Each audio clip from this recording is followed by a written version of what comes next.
Hello, everybody. Back for another live stream. A number of stories piled up, so I figured, hey, let's talk about some of this stuff. So I'm thinking today that we will talk about homeless veterans being booted out of New York City hotels. Twitter's new CEO, Linda Yaccarino. I don't know if I pronounced that right. A certain quote unquote front group. I'm trying to avoid the algorithm already. That is likened to a massive security threat for the United States. They are not indeed quote unquote patriots, but they are part of a front group. Chuck Schumer, Senator Chuck Schumer, and an old quote of his about the intelligence community having 6 ways to Sunday to get back at you if you cross them, if you get on their bad side. Marvel editor Nick Lowe. He's in the comic news lately because he's the editor over at The Amazing Spider-Man, which I've not read for probably like 7 or 8 months. But apparently Kamala Khan in the comics has been quote unquote killed. We all know how that goes in the comics. So I figured talk about Nick Lowe, but not in the way that everybody else is talking about Nick Lowe. So I was like, you know what, let me check old Nick's Twitter feed and see what he's up to. And it was very interesting. So I wanted to talk about Nick and his response to negative feedback. But then I also want to go back to the future, back in time, to my own blog from 2015, where I talked about Mr. Lowe. And he responded at the time to angry readers by giving them, quote unquote, permission to leave the book. So this is back in the day. I was covering Nick, Mr. Fake Pope here. This was back when I was saying, hey, Nick, it's very interesting that you would dress up as the Pope for Halloween in the Marvel offices. Would you ever dress up like Muhammad? Would you ever walk into Dan Slott's office as a Orthodox Jewish rabbi and make jokety jokes? I don't think you would, Nick. I don't think you would. But anyway, so back in the day, someone was not happy with Dan Slott's run. And Mr. Nick here was again saying, you have permission to leave the book. All right, so that's how many years ago? 5, 6, 8 years ago. Fast forward in time to Kamala Khan, quote unquote, dying in the Amazing Spider-Man and the negative feedback with the book. And someone goes to Joe Caramagna, hopefully I pronounced his name right. They asked if the 10-to-1 ratio of negative feedback for the book is bothering them. And Joe goes, no, it does not. Bullying and harassing on Twitter because you don't like a comic book does not lead to editorial changes. That would be ridiculous. By doing that, you're causing people to write off your opinion as nutty. Now, here's the thing with Mr. Caramagna. And they have done this for years. Again, going back to 2015 and even earlier. What they do is they define any sort of negative criticism as bullying and hate. So by doing that, by lumping any sort, are you really saying that if you're getting a 10-to-1 ratio on negative feedback for a story or the editorial stance, that it's all bullying? It's all hate. And so therefore you can just discount the people that are upset as nutty. Because even if we were generous and we were saying that, 60% of the negative feedback is all just a bunch of quote unquote haters. Mr. Grahovac, this is the editor of The Amazing Spider-Man. He was assistant editor, then he became editor. He's also the guy who goes around the Marvel offices on Halloween as the Pope because he thinks he rules the roost at Marvel, just like the Pope is the, at least the earthly ambassador for the church or whatever. So Yeah, this is Nick Lowe right here. This is who Nick has always been.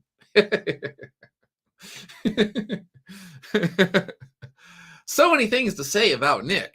All right, so Nick. So okay, so it starts off with Joe Carmagna saying, "Okay, well, we have a bunch of bullying hate going on for the Amazing Spider-Man and Kamala Khan and yada yada. So no, that's not going to change anything. So they set it up to where they never need to change. They just get to do whatever they want, and anybody who ever questions them is just a bad person. So anyway, Nick here, as Nick is wont to do, chimes in very Lowian fashion. And he says, we get very few letters from people still mad about one more day. We get some, sure, and I print interesting ones every now and again. When? Once a year, Nick? Once a year? Because I've read Amazing Spider-Man for a long time. Like I said, I haven't read it for 7 or 8 months. The comic shop I usually go to closed, and I just generally don't care because it's a really bad story. I'll get around to it when I get around to it, maybe. We get way more positive than negative, hard as it is for some people to believe. Now, here's the thing, Nick. Interesting. You're doing the Dan Slott thing, where you block everybody who disagrees with you, and then when you've completely eradicated the pool of people that don't agree with you, then you start clapping your hands and saying, hey, so many people agree with me. 100% of the people out there agree with me. Well, of course, because you made sure that the only people that are listening to you are people who agree with you. So of course you would have a large pool that agrees with you now because you erased everybody else. Mr. Mill, thanks for tuning in. I appreciate it.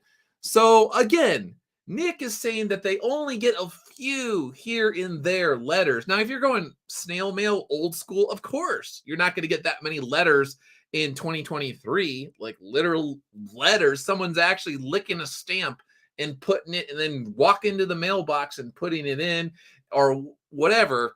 Yeah, of course, you're not going to get very many of those. But on top of that, Nick, if we go back to 2015, you literally were telling anybody that was writing you about these things that they have permission to leave the books.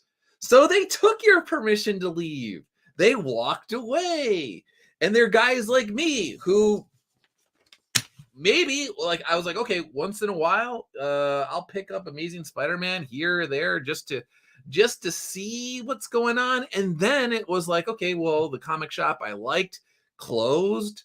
So am I going to go out of my way to go to another comic shop to get the Amazing Spider-Man? No, because you gave me permission to leave the book. I always had permission to leave, but you went out of your way to say that you didn't want people that were ever going to critique your books.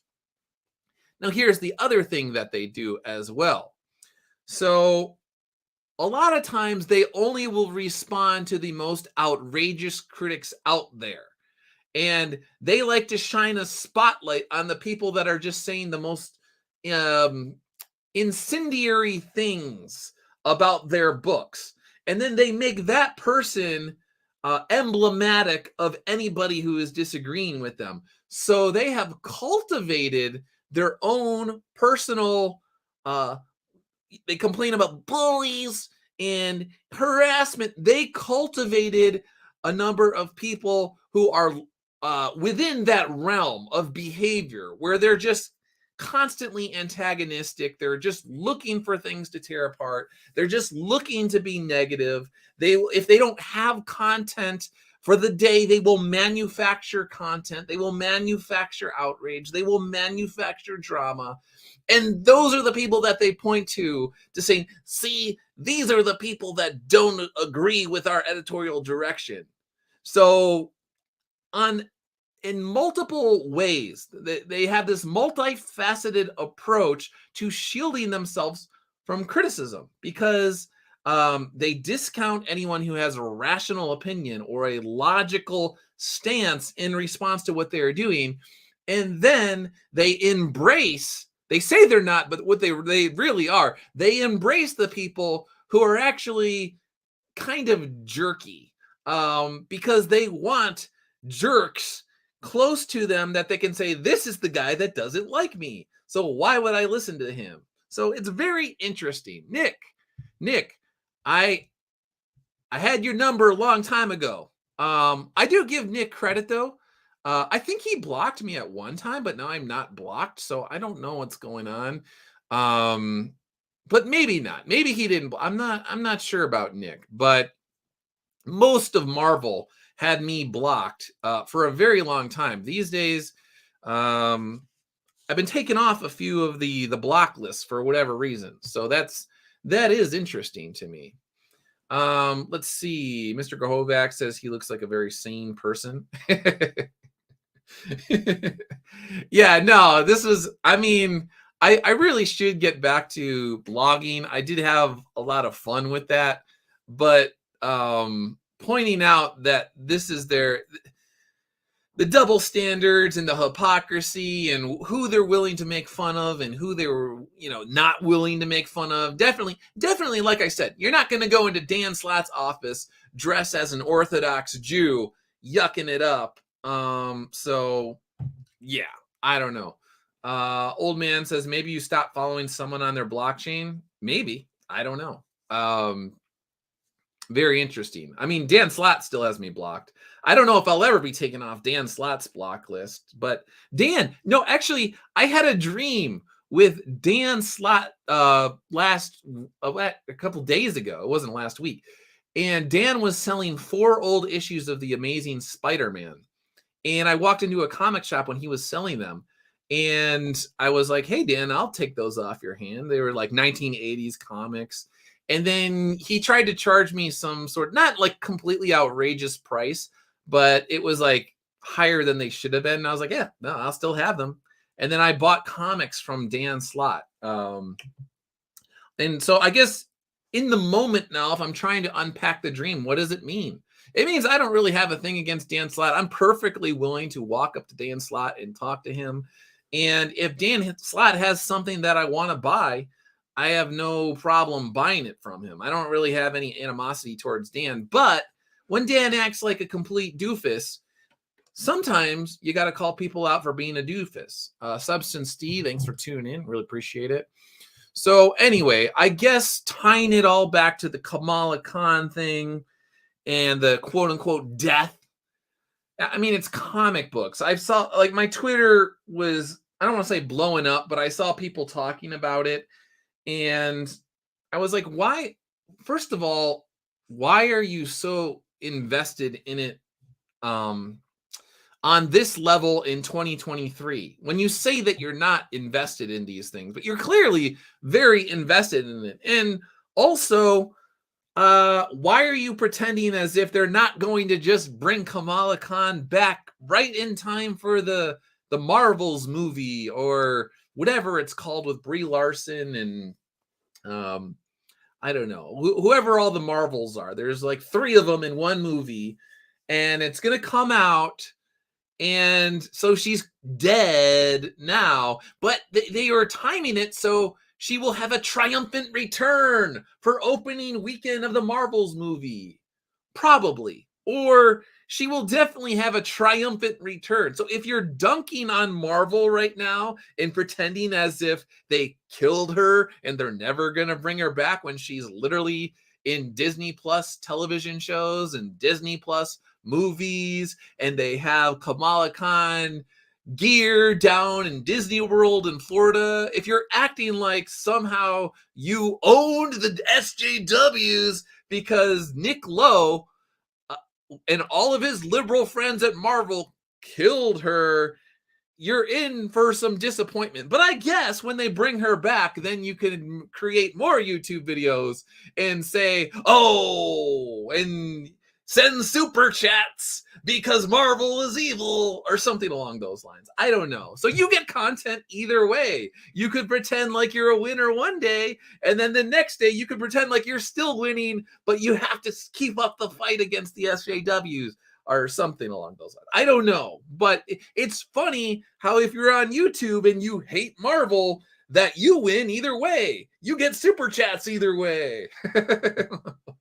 Like every day we need new content. Like I was saying, and so Nick Lowe in Joe Caramagna will focus on the individuals that are constantly doing this sort of outrageously outraged content on a daily basis about Marvel, and that's just in many ways detached from reality. So when you want to believe that Kamala Khan is killed, then you will believe it. But then when you don't want to believe it, then it's just a temporary thing. And we're just essentially manipulating people's emotions who are not very intelligent. We'll rile up people when we want to rile them up, when we think that we could get money from them. So interesting. Anyway, that's the comic side of stuff for today. So Nick, see you later, Nick. See you later, Nick. Boom, boom, boom. Let's see. All right. Do we want to go back? I could go in any direction that you want to here in terms of content. We could go to the Twitter CEO. I would also like to thank Japanese Soul Finder readers for continuing to spread the word, both about Soul Finder, the main series, and then also Timothy Lim and Mark Pellegrini. They have been kind enough, as I've said before, to use Father Redder in their stories when appropriate. So I guess I could pivot and talk about Timothy Lim and Mark Pellegrini now. So here's the thing, is I have noticed over the past week, there have been people, you could find them on Twitter, Mr. Grahovac. I know that you know what I'm talking about. You're able to find it quickly because I see you on Twitter. I've seen a number of people taking pot shots at Tim and Mark and Iconic Comics the past, I don't know, we'll say week.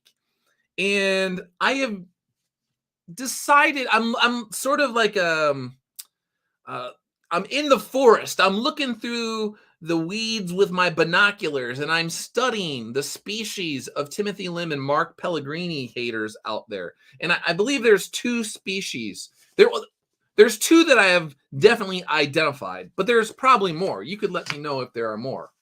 So the first species of Timothy Lim and Mark Pellegrini haters out there are people that do not initially hate them. They, in fact, read Common America and they read Black Ops, and they might even like it.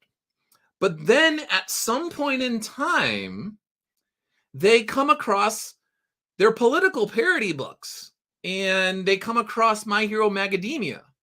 They haven't actually read My Hero Macadamia. They haven't read any of the more political parody / satire sort of stuff that they do. But they know that they don't like it. And they know that this makes them really mad that they dared to do this book. Again, they haven't read the book. They don't know what it's about. They just know that they see the visage of Donald Trump and Mike Pence and, Melania on the cover, and they are livid. They feel betrayed. They've been stabbed in the back by Tim and Mark. How can you do this? And so they have decided that, therefore, they knew it. I always knew that there was something with these guys. I was reading Common America. I could not put my finger on it, but now I know. Now I know that they don't agree with 100% of my personal politics. And so I must trash them, and I must trash their books, and they are dead to me. You're dead to me. So that's the first species, which I find very fascinating. The second species, which is out there as well, let's see, Algie Mill. That's why I like you guys at Iconic Comics. You put all your noses to the grindstone and keep making books. Yeah, if you wonder why I'm not on YouTube every day, and I do try and tweet a couple times a day, but for the most part, I'm doing other stuff. Personal stuff I don't disclose. I don't feel like people need to know every detail of my personal life and what I'm up to and what I'm up to with my wife and where we're going and what we're doing.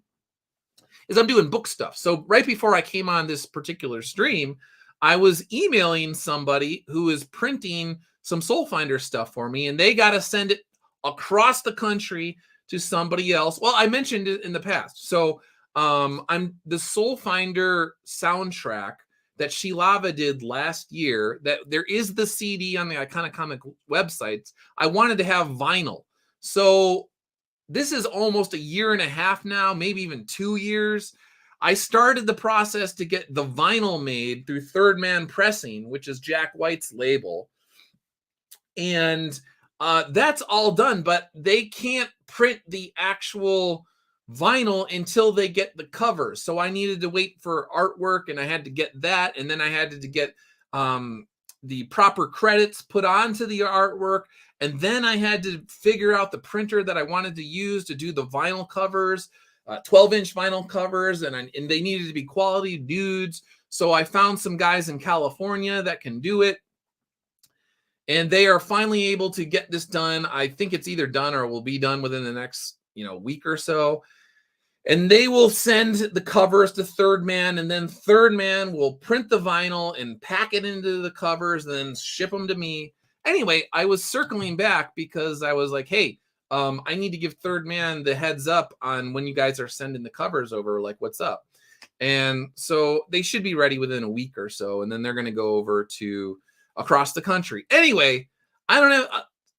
That's like a little glimpse into the stuff that I'm doing. There's also a product that I want to have in time for Bell County Comic Con this summer. And all the artwork is done with that. Thank you, Iconic Comics. There's a dude within Iconic Comics who's been working with me. And we had to get with a manufacturer and negotiate prices for that. And so I've been working on trying to get a product in time for Bell County Comic Con. So if you drive, I know that there are people that are driving from multiple states away to Texas this year.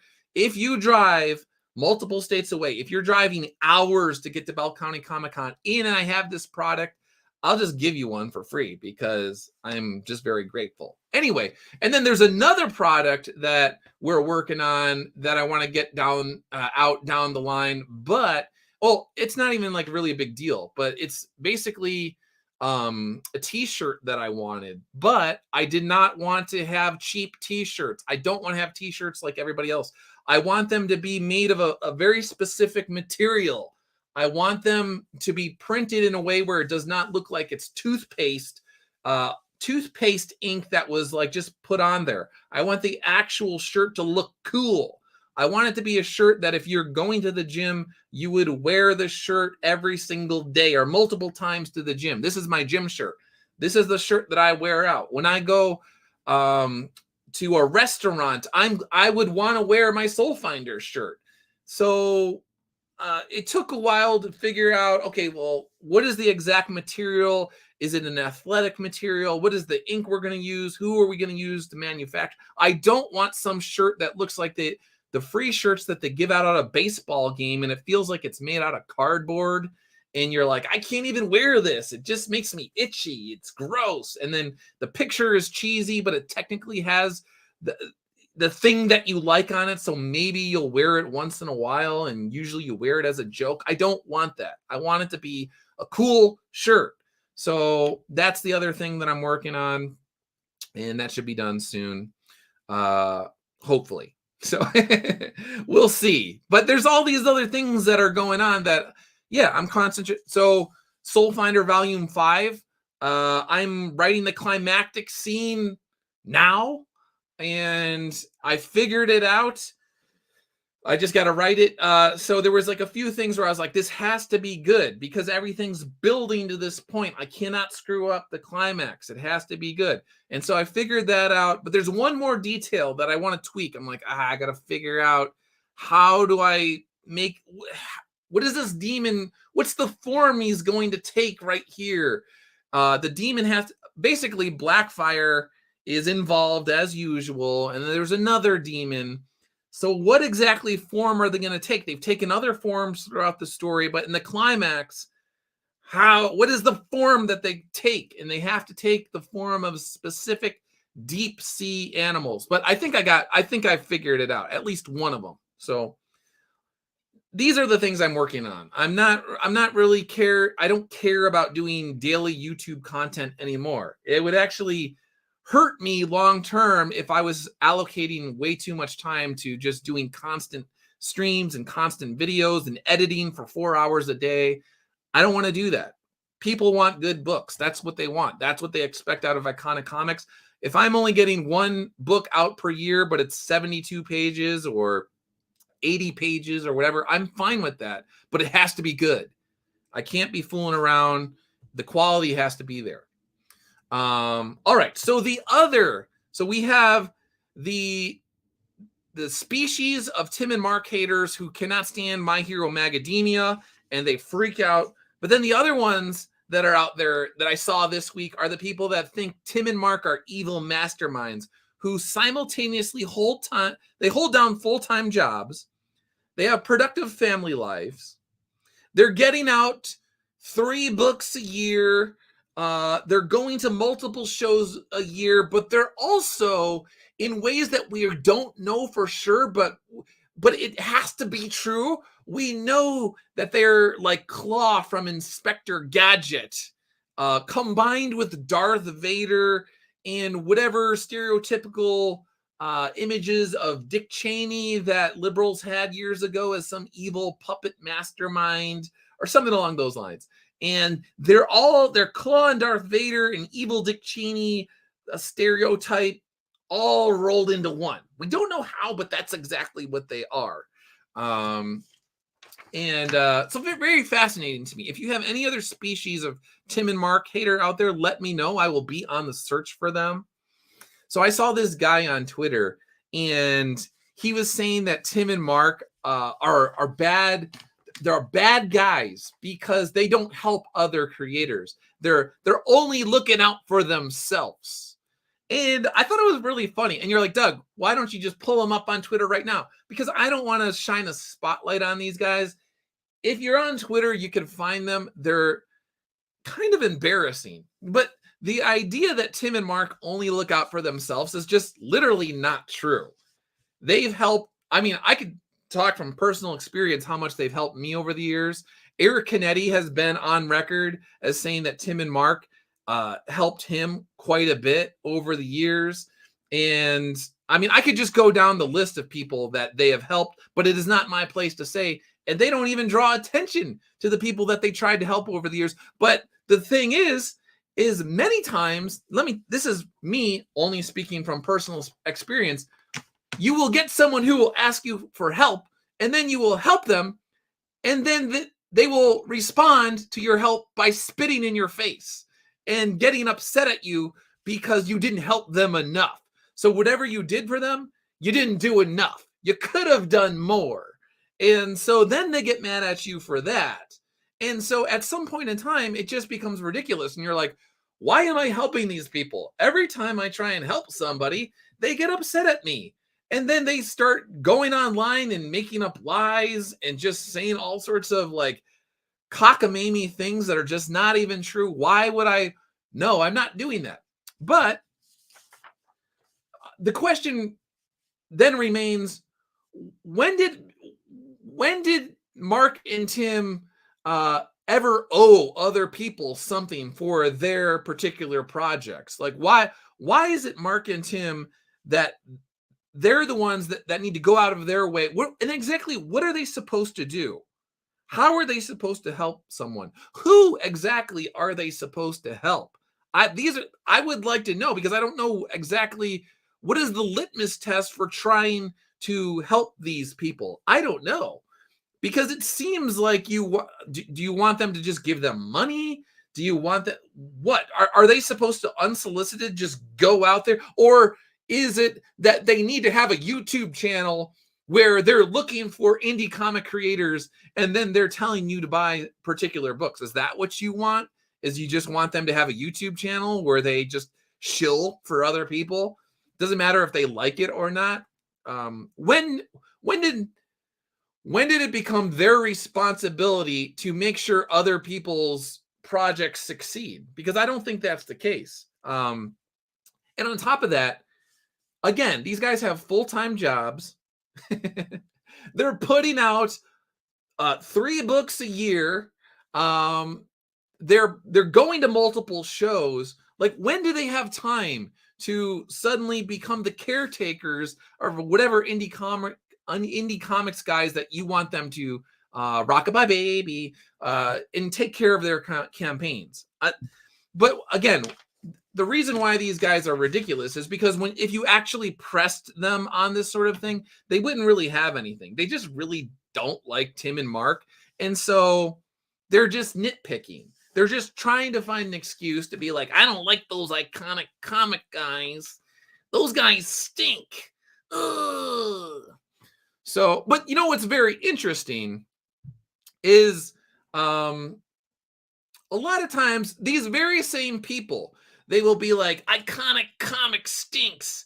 And then they will go to their favorite movement and talk about how this is the greatest movement ever. Iconic comic stinks.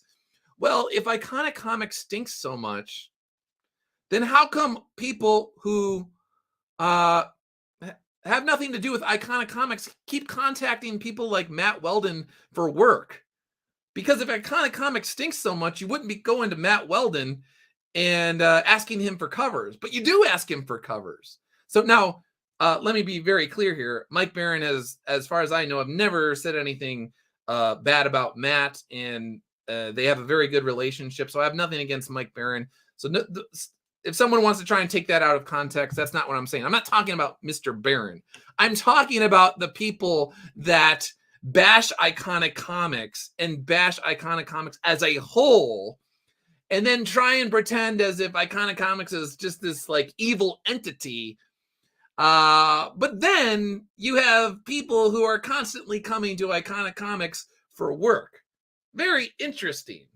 I'm just saying. So, Mr. Barron, if you start going on live streams and you start talking about the Florida Man book, the next one, good luck on it. Best of luck to you. I hope you mention Matt Weldon and all the good work that he's doing, and how Matt Weldon is a really cool guy, and he's a great artist, and he's a man of virtue, and he's a man of integrity. And I hope you would do the right thing and make sure that you give Matt Weldon credit for being a good human being, because Matt is a good human being. And you know who else is a good human being? Timothy Lim and Mark Pellegrini. They are both good human beings, contrary to what you might see on social media.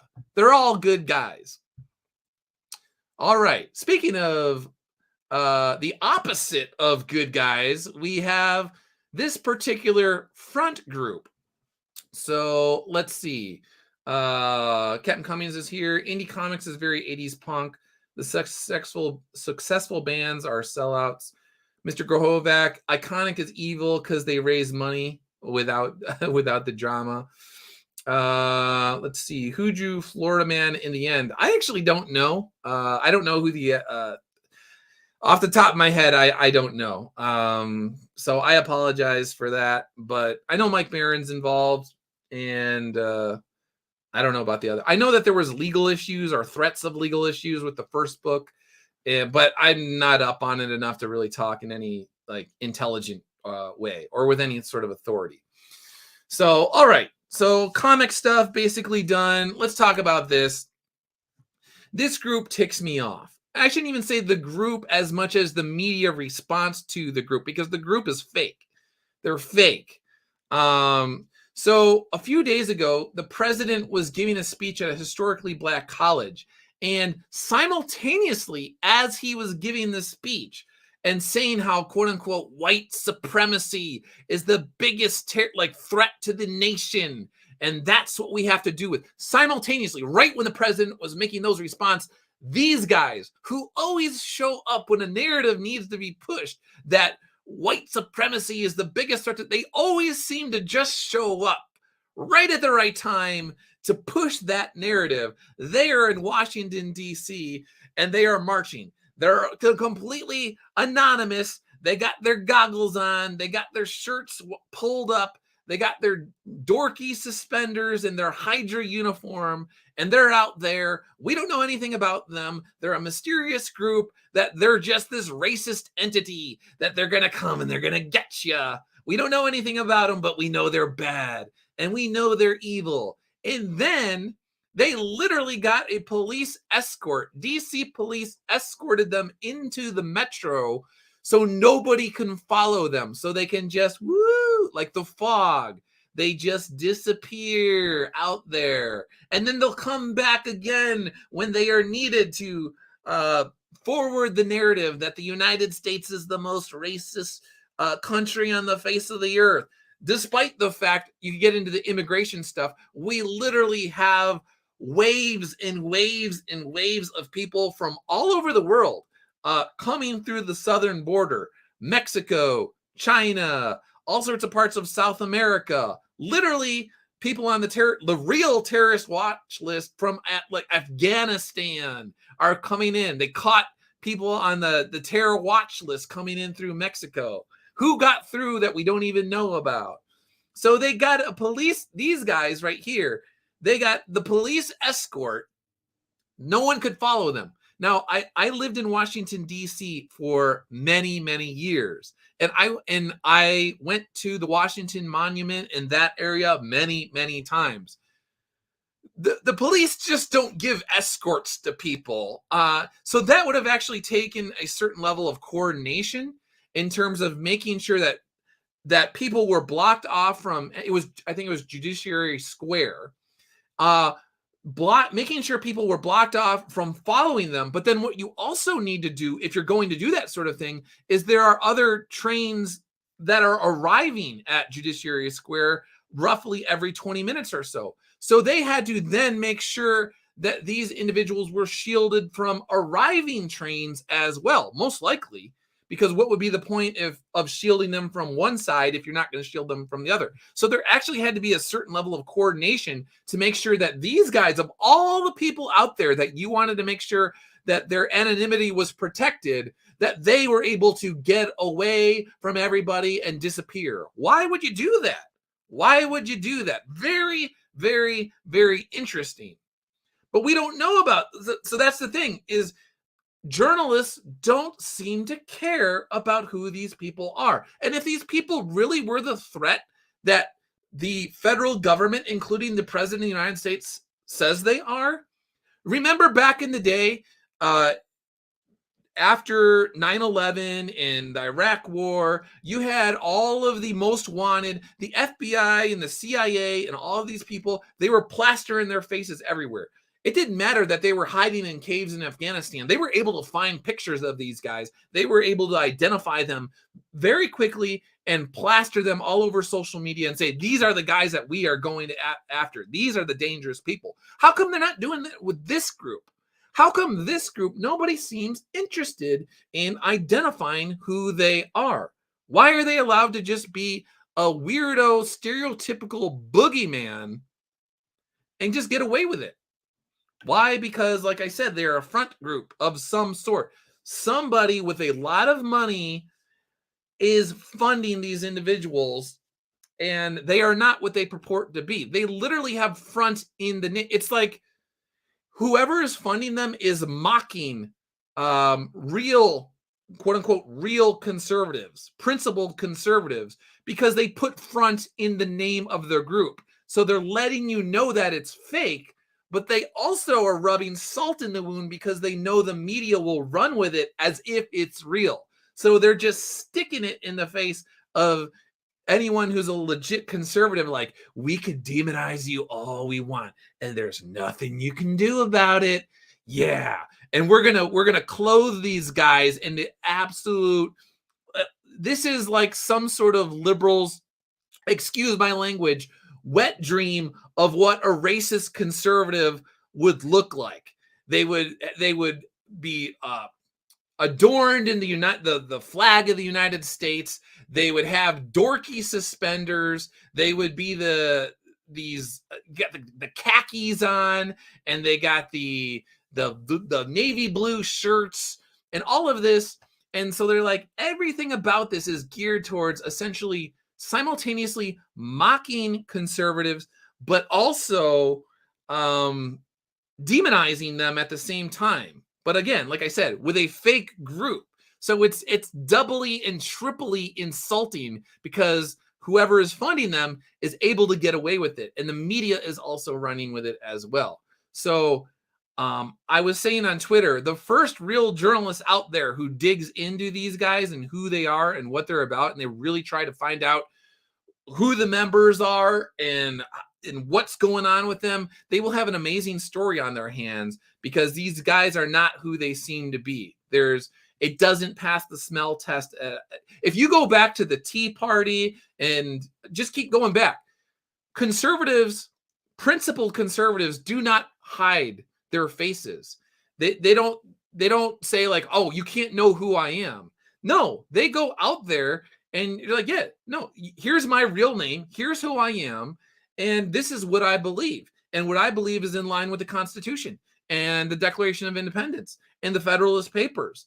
And I unapologetically am about what George Washington was about, and Thomas Jefferson, and Benjamin Franklin, and Abraham Lincoln. And you can just keep going down the list and of legitimate historical heroes who forwarded freedom and liberty over the course of many, many years.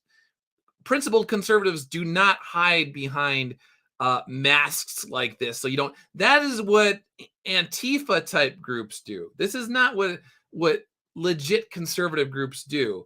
And the fact that you have so many conservatives out there screaming to high heaven, these guys have nothing to do with us, we don't want to touch them, get away from us, that should tell you quite a bit. But they still keep coming out there every, I don't know, we'll just say like 6 months or whenever there's an opportunity for them to prove that the U.S. is the most racist country in the world. They're there. Somehow they magically appear. And very interesting. Very interesting. Now, I guess somewhat related to that, where's the Chuck Schumer? So you want to talk about evil, real evil. This is a flashback. This is Chuck Schumer talking about the intelligence community and how they have 6 ways of Sunday to getting back. He's talking about Donald Trump here, criticizing the intelligence community. To take on the intelligence community, they have 6 ways from Sunday of getting back at you. So even for a practical, supposedly hard-nosed businessman, he's being really dumb to do this. What? How can you say that on cable news and you have a little grin about it? That's actually quite terrifying, Mr. Schumer, that you would acknowledge in front of a very large audience that the intelligence community is a giant Frankenstein monster that is completely out of control. And if you dare criticize them, they will seek you out and try and destroy your life. The real Hydra is in the United States government, and it's in the intelligence community, which pains me to say, because once upon a time, very long ago, I tried to work for the FBI, and I got through phase 1 testing, and then I failed phase 2 testing, and then I got a job at the Heritage Foundation, and I never went back for my second try at phase 2 testing because that's just the way life goes. And I took it as a sign that I was supposed to work at the Heritage Foundation and not the FBI, because they don't tell you what they're looking for on phase 2 testing. They don't tell you what you did wrong. They just tell you that you didn't pass for whatever reason. But if you want to try again within 6 months, then you can do it. And maybe they'll like you then. So whatever. It was a blessing in disguise that I didn't work for the FBI, because I would have been one of these whistleblower guys who was saying this sort of thing. But instead of being like Chuck Schumer and smiling about it, I would be like, this is a problem. This is a threat to the Republic.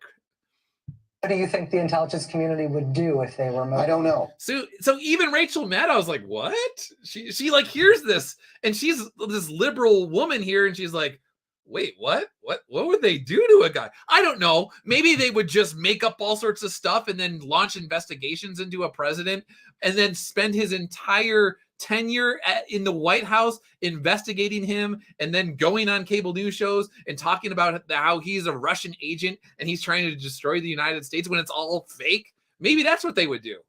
I don't know.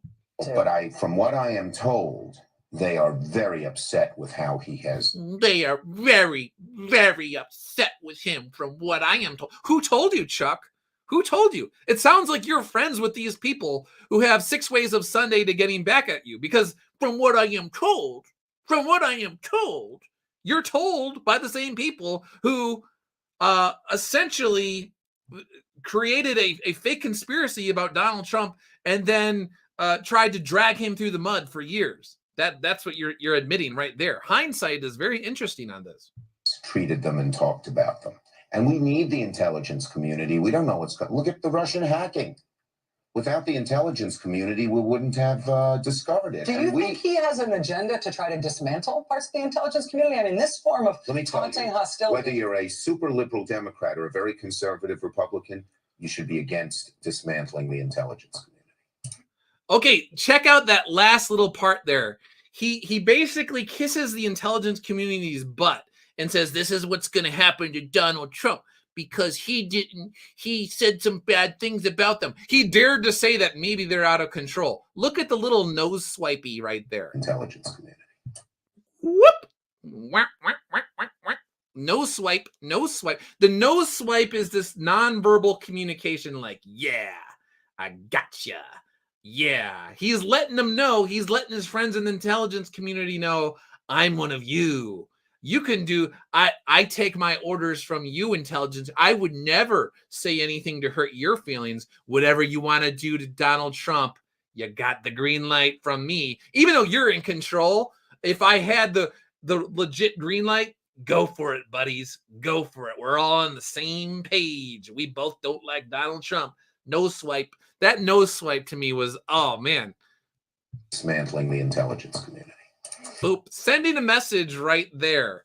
A lot of times the nonverbal communication, if you're good at picking up with it, is more telling than the verbal communication. They send messages with a wink and a nod and a nose swipe, and a lot of things can be conveyed without saying a single word. So you want to know who the real threat to the United States is. I got rid of the front group. The front group is fake. They are not real. But the intelligence community that Chuck Schumer talked about, they're very real. And we know for a fact that they are very dangerous and they are listening in on everything you say. They have all sorts of technology that could essentially cast a wide net across the entire internet and glean information that they want. And so that's another pivot point here, or a stepping stone to Twitter. The Twitter files exposed the government as well as working hand in hand with the people Chuck Schumer was just talking about to demonize Donald Trump, to demonize principled conservatives, and to demonize anybody who poses a real threat to the Frankenstein monster that is the authoritarian super state, or however you want to describe it. It's this Leviathan monster that is just hungry for power and it wants to continue to expand over and over. If you've played Zelda, the Tears of the Kingdom game, they have the gloom in it, this slimy sludge stuff with hands that come out of it and they chase you and it's just spreading all over Hyrule. That's basically the federal government and the intelligence community. They spread gloom and doom all over the world, and anything that they touch saps their energy. The CIA is gloom from Zelda Tears of the Kingdom. So now the Twitter CEO. So now Elon Musk is bringing in a new CEO.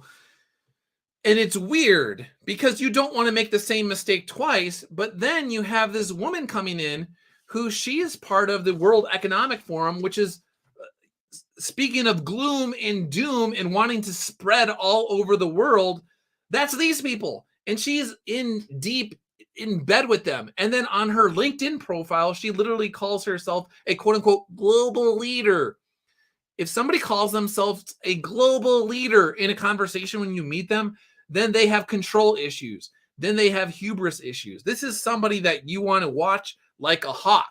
So this is Linda Yasiano, or whatever her name is, Yaccarino, the new CEO of Twitter. Very interesting. If I'm being generous to Elon, I'm saying this is one of those situations where it's keep my friends close, but keep my enemies closer sort of thing. Or maybe he's trying to learn about what's going on. And maybe he's like, if I have this lady close, I could basically, I don't know, but it's very weird.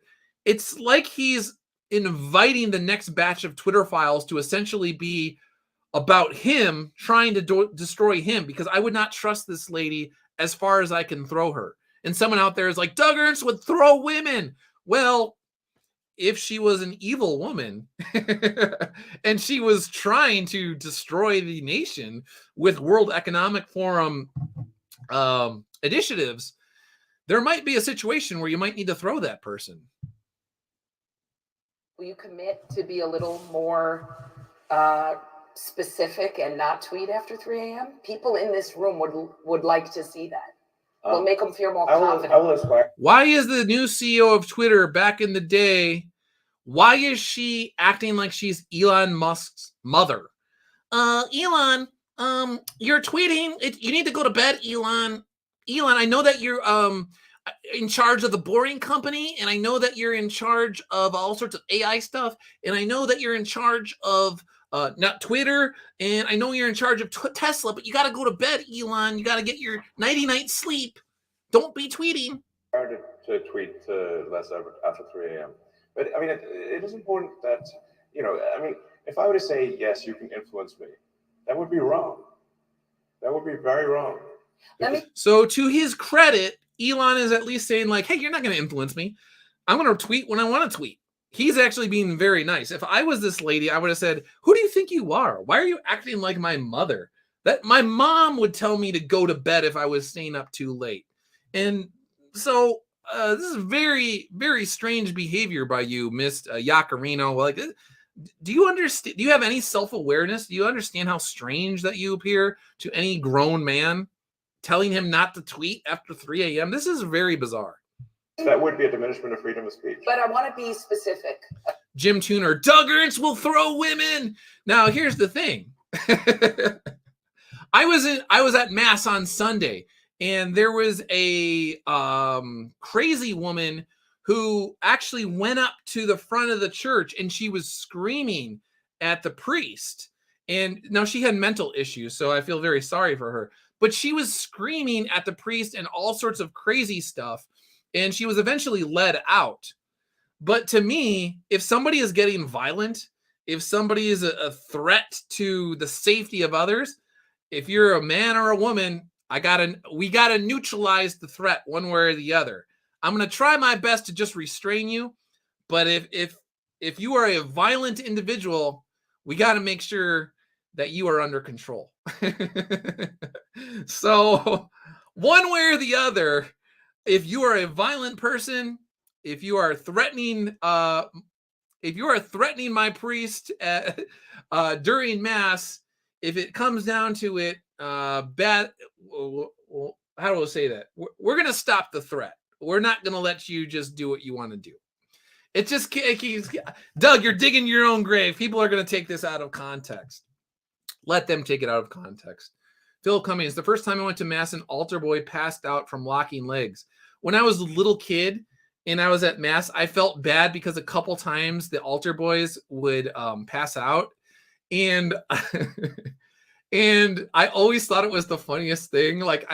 Because everybody would keep going. So we were literally saying the Our Father, and the altar boy passed out. You saw his eyes roll back in his head, and then he passed out while everyone was saying the Our Father, and everyone ignored him, and they continued to say the Our Father. And then afterwards, they obviously ran towards him, but nobody broke ranks and because it's you kind of just know that altar boys sometimes lock their legs and then pass out.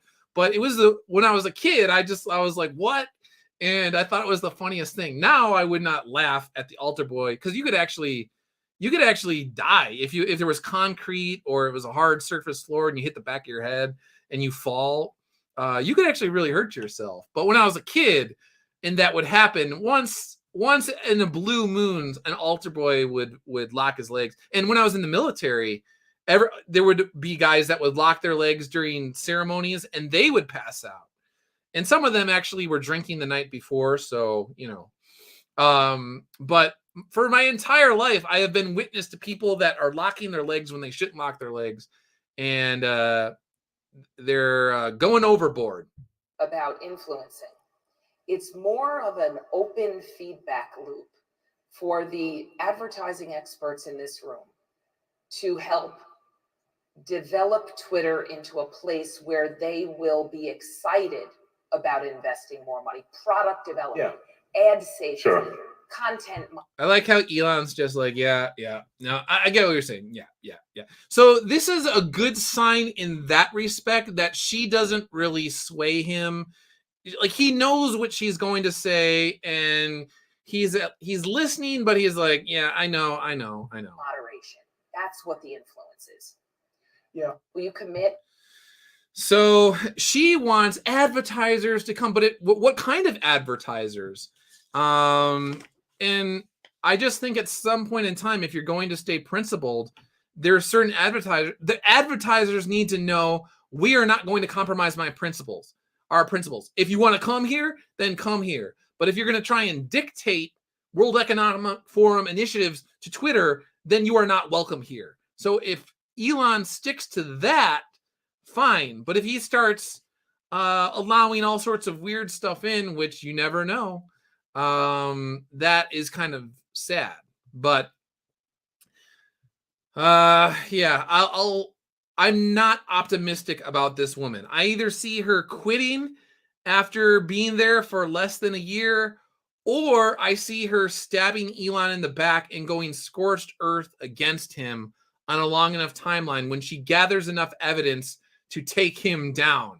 And he might think that he can control her, but on a long enough timeline, she will be able to save those emails and do whatever she needs to do to hand them over to the people that really don't like Elon Musk. We'll see. Sort of like Chuck Schumer earlier, and all these guys that thought that they can control the intelligence community. They can't. You think that you can control the monster, but you can't control the monster. So, also, speaking of monsters, New York City politicians kicking out, in many respects, essentially, for all intents and purposes, homeless veterans from New York City hotels that are put up, or nonprofit organizations put up these veterans in hotels.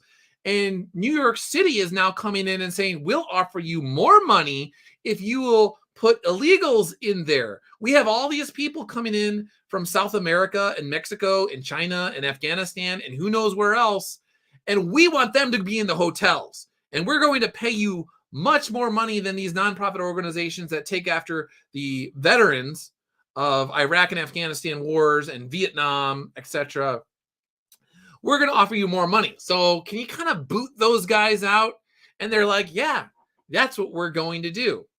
So this kind of irritated me because, well, obviously, I care about veterans issues, but also is very telling about who these people care about. They don't care about, they only see people as pawns, and they use them. When you want somebody to go to war, you will then say what you need to say and do what you need to do in order to send them off to war. So then all of your portfolios, your stock market, your IRAs are taken care of. And then they come home, and these people who have literally watched their friends get blown to smithereens, their heads blown off by snipers, or maybe their own bodies maimed, and they've lost limbs. They suffer from traumatic brain injuries. Now these people are troubled, and they can't hold down a job, and they end up on the streets. You don't care about them anymore, because the next opportunity, the political pawns that you can exploit, are these illegals from all over the world that you are bringing in. Speaking about World Economic Forum earlier, again, it all ties together. These people hate the idea that America would be a homogenous nation in terms of the principles that people adhere to. They have hated the United States for a long, long, long time, and they realize that the United States is the bulwark against global tyranny. How do you destroy the United States? Well, we got to water it down. We got to sow division. We got to make sure that it's not one nation under God, indivisible. We got to send people in there that have no connection to the United States, that only want to use, how do I say this? The people that are coming to the United States in 2023, yes, they want a better life for themselves in many respects, but they're coming knowing that they don't need to adopt the principles of our founding fathers. They just need to move here because they know that there is a quote unquote welfare state where they can get all sorts of money and goodies on the taxpayer expense. Many, many years ago, when immigrants came to the United States, they came here with the idea of becoming American in the fullest sense. They wanted to shed all of the bad aspects that were in their home country and embrace everything that made America, America. But that is not the case in 2023. So these people who, again, are being aided by weird nonprofit organizations that do not like the United States.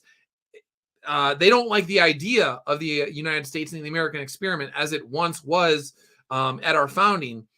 They want to turn the United States into just a blob of individuals who can be herded like cattle any which way they want and exploited, so an elite at the top can essentially live the lifestyles they want. The Gavin Newsoms out in California, they want to be able to go to wine country whenever they want. Gavin Newsoms, these guys who during the pandemic, they were locking everybody else down, but they were still going to their wine tastings and they were still going to weddings, etc., etc. That's what they want. So speaking about COVID, a little retrospective, I won't play all this. When the chips are down, these civilized people, they'll eat each other. You are the unvaccinated. You are the problem. It is the unvaccinated who are the problem, period, end of story. The only people that you can blame, this isn't shaming, this is the truth. Maybe they should be shamed, are the unvaccinated. It's time to start blaming the unvaccinated folks, not the regular folks. Anyone you came into contact with will blame you, as will the rest of us who have done the right thing by getting vaccinated. Because frankly, we know that we can't trust the unvaccinated. Oh, you can't trust the unvaccinated. You can't trust me. Jim Tuner, why are you tuning in right now? You can't trust me. Captain Cummings, why are you listening? Paul's NYC, why are you here? Why are you listening to me? You can't trust me on COVID. Even though everything that I said back in the day when COVID first started spreading across the country, the basic science, the real science, the basic biological truths that I was stating about the virus itself and the mRNA vaccines turned out to be true. It was always true, and now they're just catching up with it now. And all of these people that were saying that you should take out your anger on the quote-unquote unvaccinated, now they're really concerned because all sorts of strange, we don't even want to say anomalies. They're not even anomalies. Some side effects from these vaccines is starting to come to light. They could only hide the truth for so long. It's time to get our moral house in order, Anderson. It's the unvaccinated who are the threat. All those vaccinated folks are going to start wearing masks to protect the unvaccinated folks. It's called a Christian value. You're basically punishing the vaccinated for the sins of the unvaccinated. People are not behaving honorably. The unvaccinated are basically saying, well, it's open season for me. I can do whatever I want as well. The unvaccinated are basically beating their breasts, running around the country saying, we don't care. I got COVID twice. I literally got COVID. And these people were discounting natural immunity. I got COVID. I got through it. It sucked the first time for sure, but I got through it. And they were discounting natural immunity. And then, like, whenever you get a cold or you get a virus, you have an immune system and it does its thing. And people like me were saying, you know what? I'm looking at what's going on with this. You know what? I'm going to bet on my immune system. I'm a young guy. I'm healthy. I go for 14-mile bike rides during the week. I exercise. I go running. I eat healthy foods. I'm in my mid 40s. I am not elderly. I'm not going to take a new vaccine that was rolled out before any long-term studies were out there. No, thank you. But guys like this, they want to demonize me. Been free and so forth. We've been patient, but our patience is wearing thin. Joe Biden, that's be a shame if something happened to the unvaccinated. My patience is wearing thin. Don't make me go dark Brandon on you. Don't make Stephen Colbert get mad. Unvaccinated, a group that includes children and people acting like children. And the rest of us are starting to get pissed off. Oh no, Stephen Colbert is pissed off. What are we going to do? So anyway, I think that kind of is the roundup. Hopefully I've tied everything together for you guys. Had a good stream today. There's not too much else I really wanted to talk about. There's things we could talk about, but for the most part, I just want to thank you again for tuning in and let you know that Soul Finder Volume 4 is on the way. It is being colored. Matt Weldon showed me some more Soul Finder art yesterday that is unrelated to Soul Finder Volume 4 that is outstanding. Can't wait to show it to you guys when that's ready. Thank you to everyone who's tuned in. Captain Cummings, Paul's NYC. Paul says, what's been funny is that most of those who have been dropping dead suddenly have been vaxxed and boosted multiple times and have sung its phrases. Very interesting. Yeah, back in the day, there were people that were close to me that were saying that I would not have come down with COVID if I just was vaccinated. If I just got the vaccination, I would have never gotten COVID. That's not even true. You know that these people, if you were watching cable news at the height of the pandemic, then you were just watching people lie to you. And I had people on Twitter that were mocking me, and I was telling them, I'm like, I've talked to doctors, okay? Like really smart doctors about all of this, on top of doing my own research, on top of just knowing basic biology. But I literally know doctors, and I've talked to them at length. I'm not a stupid person. I'm not the smartest guy in the world, but I also know that I'm not dumb. Okay. And so it was very interesting to me that people in my life were acting as if I was a crazy person. And now you fast forward a couple years later, and yeah, it's a very, how do I say it? Weird feeling in the air when people know that you were right the entire time, but they don't want to say they're sorry. They don't want to admit that they were wrong, but they know deep down, oh, maybe I should have listened to that guy.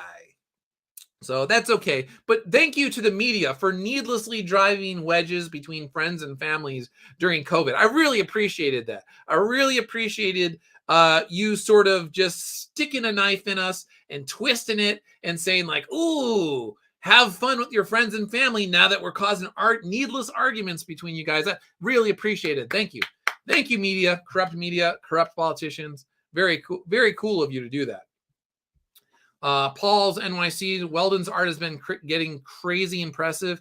Yeah, every single book he keeps improving on the last one, which is I thought was very hard to do, but he keeps improving. So it's been a blessing to work with Matt. It's been a blessing to work with Tim and Mark in multiple capacities over the years, Eric Canetti and everybody else at Iconic Comics.